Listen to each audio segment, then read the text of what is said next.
কম বয়সে স্বামীকে হারিয়েছেন, জেলে থাকতে মাকে হারিয়েছেন, অফিসে অবরুদ্ধ থাকা অবস্থায় ছোট ছেলেকে হারিয়েছেন। আরেক সন্তান হাজার মাইল দূরে লন্ডনে ছিল ১.৫ দশক। এছাড়া নিজ বাসা থেকে তাকে বের করে দেওয়া হয়েছে।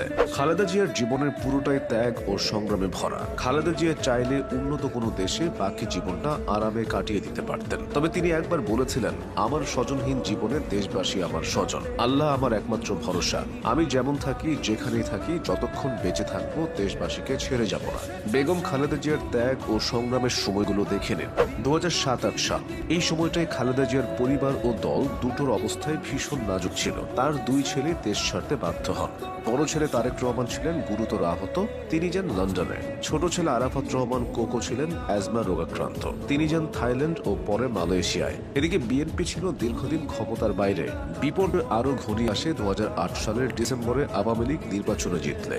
নানা অনিয়মের অভিযোগ তুলে খালেদা জিয়ার ঢাকা সেনানিবাসের শহীদ মইনুল রোডের বাড়িটির বরাদ্দ বাতিল করা হয়। পরে ২০১০ সালের ১৩ই নভেম্বর তাকে সেই বাড়ি থেকে উচ্ছেদ করা হয়, যেখানে তিনি ৩৮ বছর ধরে বসবাস করেছিলেন। মূলত জিয়াউর রহমান প্রাণ হারানোর পর তৎকালীন সেনাপ্রধান হুসেন মোহাম্মদ এরশাদ টোকেন মূল্যে ওই ২.৭২ একর সম্পত্তি খালেদা জিয়াকে বরাদ্দ দিয়েছিলেন। এরপরও খালেদা জিয়ার বিপর্যয় শেষ হয়নি। ২০১৫ সালের জানুয়ারি থেকে খালেদা জিয়া গুলশানে তার অফিসে অবরুদ্ধ হন। এই অবস্থায় মালয়েশিয়ায় আরাফাত রহমান কোকো প্রাণ হারায়। পারিবারিক জীবনে ঝড় ঝঞ্ঝার এই সময়টাতে তিনি দলকে ভোলেননি। খালেদা জিয়া একবার বিরল রেকর্ড করেছিলেন। মাত্র ১৪ দিনে তিনি প্রায় ১০,০০০ কিলোমিটার পথ অতিক্রম করেছিলেন। বিধ্বস্ত বিএনপিকে নতুনভাবে সংগঠিত করতে তিনি একের পর এক জেলা পাড়ি দিয়েছিলেন। শতাধিক জনসভা ও পথসভায় নির্বাচনী ভাষণ দিয়েছিলেন। এভাবে বাংলাদেশের নির্বাচনী অভিযানের ইতিহাসে খালেদা জিয়া রেকর্ড করেছিলেন। তখন ছিল নির্বাচনের সময় ২০০৮ সালের নির্বাচন, কিন্তু বিএনপি সেই নির্বাচনে হেরে যায়।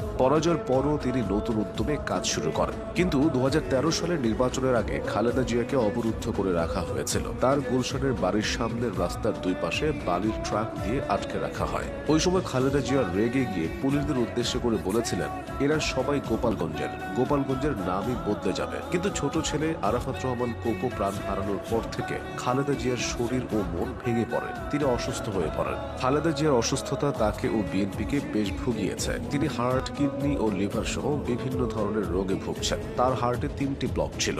আগে একটি রিং পরানো হয়েছিল। তাই ২০২৪ সালের জুনে তার শরীরে পেসমেকার বসানো হয়। হৃৎপিণ্ডে লাগানো এই পেসমেকার একটা ইলেকট্রনিক ডিভাইস।